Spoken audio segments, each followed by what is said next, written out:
नमस्कार, स्वागत है आपका हमारे चैनल संवाद लाइव पर। मैं हूं जितेश अवस्थी। 22 अप्रैल 2025 को जब सैलानी पहलगाम की बैसरन घाटी में घुड़सवारी और प्रकृति का आनंद ले रहे थे, तभी अचानक पुलिस की वर्दी में आए 4 से 6 आतंकियों ने अंधाधुंध फायरिंग कर दी।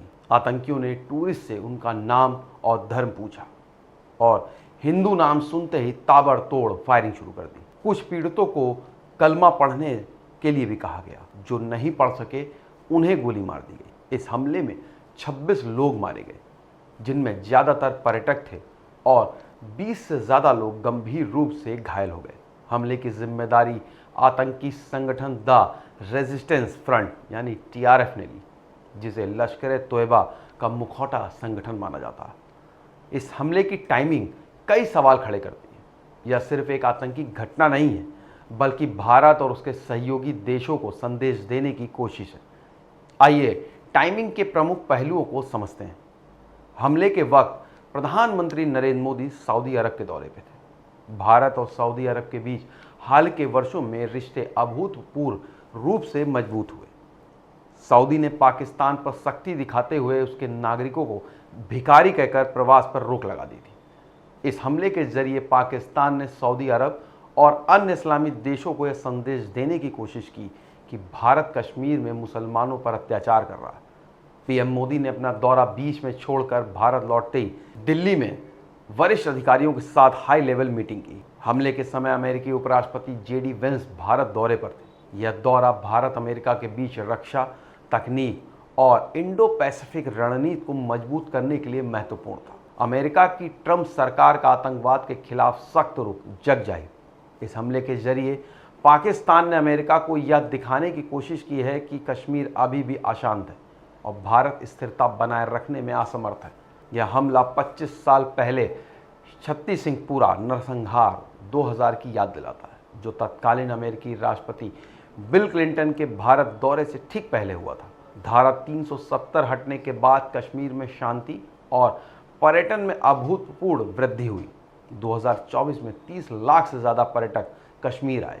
पहलगाम, जो अपनी प्राकृतिक सुंदरता के लिए मशहूर है, पर्यटकों का पसंदीदा गंतव्य है। इस हमले का मकसद पर्यटकों में डर पैदा करना और कश्मीर को असुरक्षित बताकर भारत की छवि को खराब करना था। आतंकियों ने जानबूझकर पर्यटकों को निशाना बनाया ताकि अंतर्राष्ट्रीय मीडिया का ध्यान खींचा जाए और भारत के दुश्मन देशों को भारत की स्थिरता पर सवाल उठाने का मौका मिले। सुरक्षा एजेंसियों को शक है कि इस हमले के पीछे पाकिस्तान समर्थित आतंकी संगठन लश्कर-ए-तैयबा का हाथ, जो TRF के जरिए ऑपरेट कर रहा। TRF को 2019 में धारा 370 हटने के बाद बनाया गया था ताकि लश्कर और जैश-ए-मोहम्मद जैसे संगठनों की गतिविधियों को छुपाया जा सके। भारतीय खुफिया एजेंसी का मानना है कि इस हमले में पाकिस्तानी सेना और ISI की प्रत्यक्ष रूप या परोक्ष भूमिका हो सकती है। हमले से कुछ दिन पहले अप्रैल 1 से 7 में खुफिया इनपुट्स मिले थे कि आतंकियों ने पहलगाम में कुछ होटलों की रेकी की थी। सूत्रों के मुताबिक हमलावरों ने हमले से पहले इलाके की टोली और स्थानीय मददगारों के साथ मिलकर इसे अंजाम दिया। लश्कर के कमांडरों का रोल। खुफिया आकलन के अनुसार लश्कर के शीर्ष कमांडर सैफुल्लाह कसूरी उर्फ खालिद इस साजिश का मास्टरमाइंड हो सकता है। इसके अलावा रावलकोट POK में सक्रिय लश्कर कमांडर अबू मूसा की भूमिका की जांच हो रही है। 18 अप्रैल 2025 को अबू मूसा ने रावलकोट में एक रैली में कहा था कि कश्मीर में जिहाद जारी रहेगा, बंदूकें गरजेंगी और सिर कलम होते रहेंगे।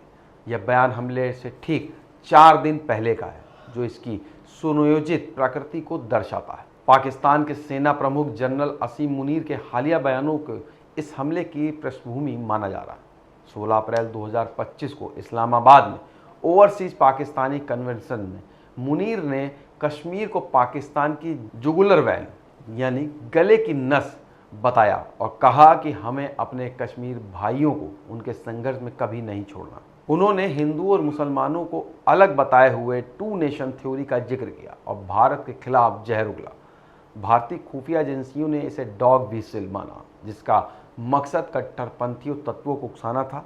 यह बयान भारत में वक्फ अधिनियम में बदलाव के खिलाफ चल रहे विरोधों के साथ भी मेल खाता है। मुनीर का यह बयान पाकिस्तान की आंतरिक अस्थिरता से ध्यान भटकाने की कोशिश भी माना जा रहा है। बलूचिस्तान में विद्रोह, तहरीके तालिबान पाकिस्तान की बढ़ती गतिविधियां और आर्थिक संकट ने पाकिस्तान सेना को दबाव में लाया।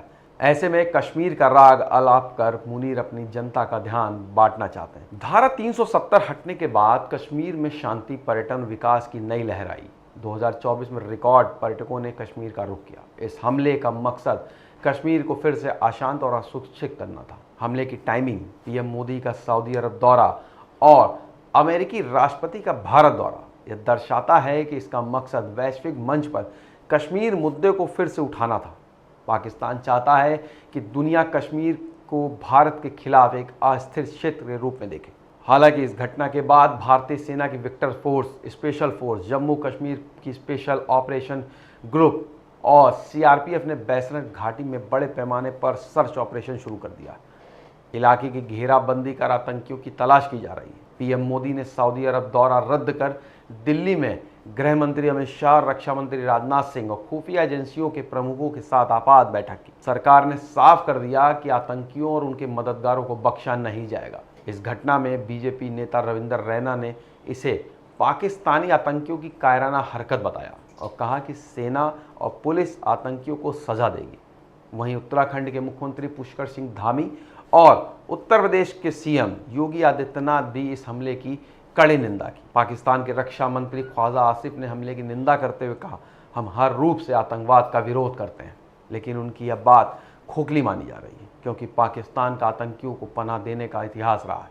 पीओके में लश्कर की रैलियों को पाकिस्तानी सेना और आईएसआई की सुरक्षा मिलती है, जो उनकी दोहरी नीति को उजागर करता है। यह हमला भारत के लिए एक चुनौती है, लेकिन देश की सुरक्षा एजेंसियां और सरकार इसे नाकामी नहीं मान रही।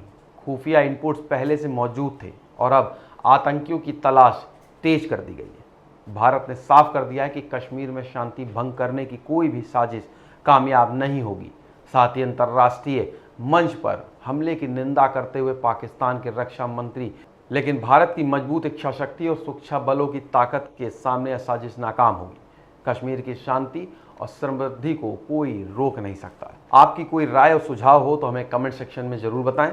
इस वीडियो को शेयर करें, लाइक करें और चैनल को सब्सक्राइब करना ना भूलें। नमस्कार।